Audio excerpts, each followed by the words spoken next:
For Putin, coronavirus offers a diplomatic opening and outsized PR dividends.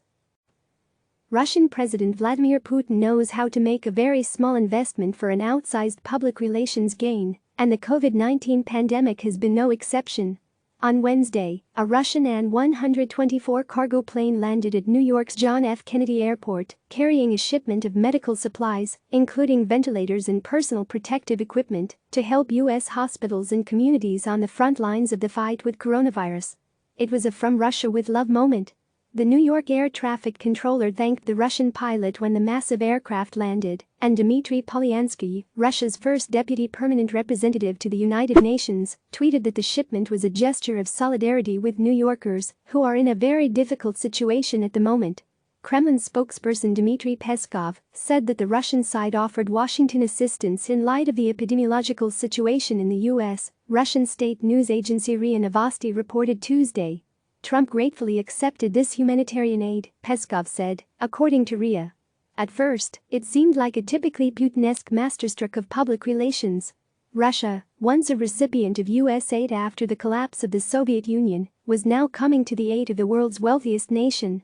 But in a statement, U.S. State Department spokesperson Morgan Ortagus emphasized that the shipment was a purchase, not a donation. As a follow-up to the March 30 phone call between President Trump and President Putin, the United States has agreed to purchase needed medical supplies, including ventilators and personal protection equipment, from Russia, which were handed over to FEMA on April 1 in New York City, she said. The Kremlin, nonetheless, cast the delivery as a humanitarian act.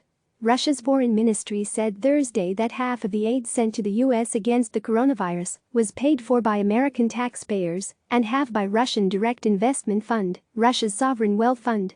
On the same day the Russian cargo plane landed in New York, the Russian military, which has tightly scripted the public information around its mission, released footage of its doctors and chemical biological radiological specialists working to sanitize Italian senior care centers using mobile spray disinfection stations and decontamination equipment.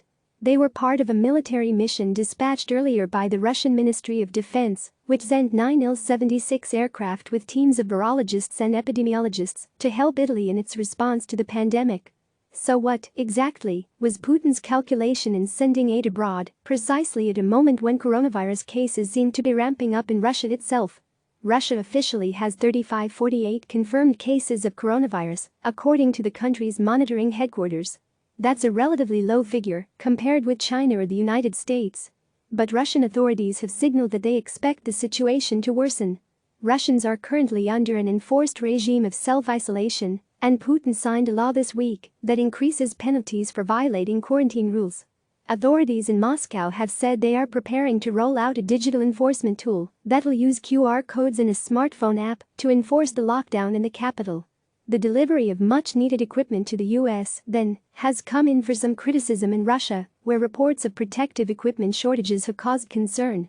The Alliance of Doctors, a professional advocacy group, criticized the fanfare around the U.S. shipment. "Well, great," the organization said in a statement. "We collect money all over the country to buy remedies for doctors, and our authorities sell personal protective equipment in the United States. Pure mockery." In a conference call with reporters Thursday, Kremlin spokesperson Dmitry Peskov defended Russia's actions. "There is always criticism of this nature, but at the same time international cooperation in fighting coronavirus is a very important measure of activities of any country," Peskov said. "No country can effectively fight the virus alone without international cooperation. Leave aside for a moment the controversy in Russia around the shipment. Internationally, it's a relatively inexpensive way for Putin to build goodwill with President Donald Trump. Russia, after all, remains under U.S. and European sanction over the 2014 annexation of Crimea, and relations between Moscow and Washington are abysmal. For both the Russian and international audience, then, the aid shipments send a powerful visual signal. Putin, once again, is playing the decisive man of action." CNN's Matthew Chance contributed to this article. Click subscribe to receive the latest news.